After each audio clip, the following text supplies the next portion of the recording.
Na tokratni skupščini Maksime Holding se je pokazalo, da je sama priprava bila neustrezna, nezaslišana celo za tako pomembno družbo in stanje, v kakršnem se je znašlo. Namreč Maksima Holding je pomemben, največji lastnik Istrabenza, hkrati pa je v največji večinski lasti FB investicij, ki je v lasti Igorja Bavčarja, torej predsednika uprave Istrabenza.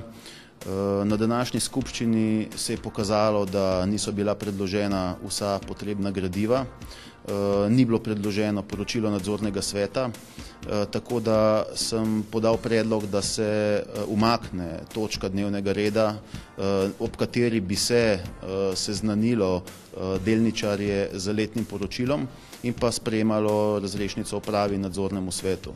Ta točka je bila umaknjena z dnevnega reda in sicer po pozivu je to storil predlagatelj te točke.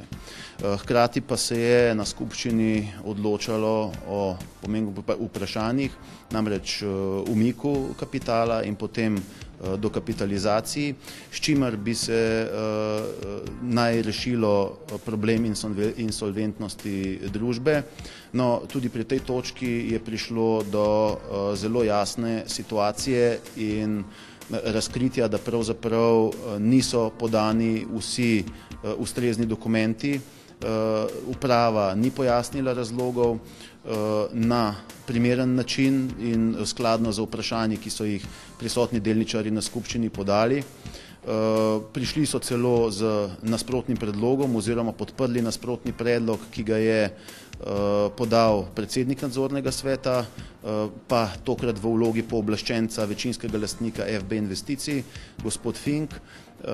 To je pomenilo seveda, da so bili vsi ti sklepi vezani na dokapitalizacijo družbe tudi sprejeti, vendar pa smo ostali delničarji, razen večinskega delničarja, glasovali proti in tudi napovedali izpodbijanje vseh teh problematičnih in spornih sklepov, ki so dejansko ne samo problematični, ampak nezaslišani in seveda utegnejo voditi v nezakonitost oziroma v popolno zlorabo institutov, ki so bili sicer predlagani in bi naj vodili v reševanje družbe.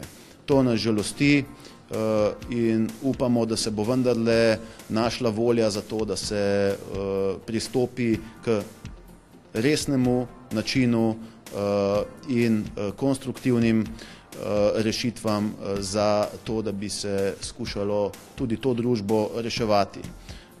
Mi seveda, kakor doslej, bomo tudi v prihodnje naredili vse, kar je legalno možnega, vključno seveda z pogovori z ostalimi delničarji in pa opozarjanjem ter samim izpodbijanjem tistih sklepov, ki dejansko gredo v škodo vseh ostalih delničarjev, razen večinskega in pa seveda tistih, ki so akterji te zgodbe.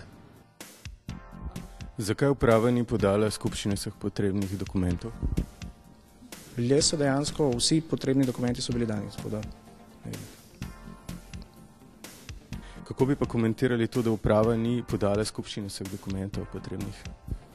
To so razlogi, ki so seveda potem vodili do tega, da smo delničarji najavili spodbojnost posameznih sklepov. Skupščina v najpomembnejših točkah današnjega dnevnega reda ni bila ustrezno pripravljena. Sklepi, ki jih je predlagala uprava in nadzorni svet, niso bili korektno predstavljeni. Seveda za večinami, ki jih družba ima oziroma ki jih ima družba FB investicije, so bile izglasovani, vendar najavljena je bila spodbojnost pri vseh sklepih, s tem, da je bila točka o razrešnici upravi in nadzornemu svetu umaknjena z današnje seje skupščine. Torej, vse skupaj bo treba bolj ali manj verjetno še enkrat ponoviti, oblikovati ustrezna gradiva in sklepe in potem nadaljevati delo. Kako komentirate predlagano dokapitalizacijo 15 na mesto 25 milijonov? Ta predlog sklepa je bil nepripravljen. delničarji smo bili obveščeni na sami seji, brez kakršnega koli gradiva, brez kakršne koli ustrezne utemeljitve in zaradi tega tudi povedali spodbojnost k sprejetemu sklepu. Tudi na petkovi skupščini Istrabenza se je pokazalo, da je današnji predlog uprave v zvezi z dokapitalizacijo in slabitvami oziroma zmanjšanjem kapitala predhodno problematično, kajti tam so podprli predlog, po katerem naj bi bila dokapitalizacijska vrednost delnice Istrabenza 13,8 evra. To pa je seveda absolutno druga vrednost, kot pa so jo predlagali na današnji ponedeljkovi skupščini Maksime Holdinga kot največjega lastnika Istrabenza, kar seveda poraja dodatne dvome v to, kaj se bo z celotno skupino dogajalo in kakšni so resnično nameni pri tem.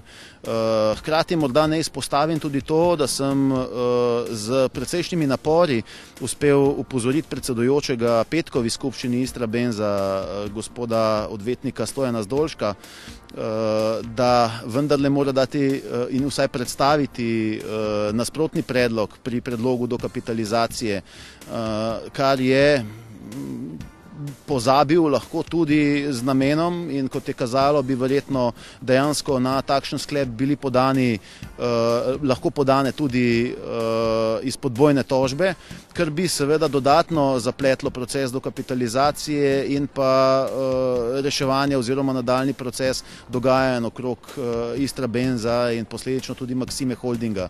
Tako da smo tokrat, za razliko od kakšne prejšnje skupščine, v bistvu odigrali tisto vlogo, da smo preprečili morebitno izpodbijanje in prolongiranje postopkov in opozorili predsedujočega Zdolška na to, da je vendarle korektno potem izpeljal tudi to glasovanje, kar je seveda onemogočilo izpodbijanje takšnega sklepa.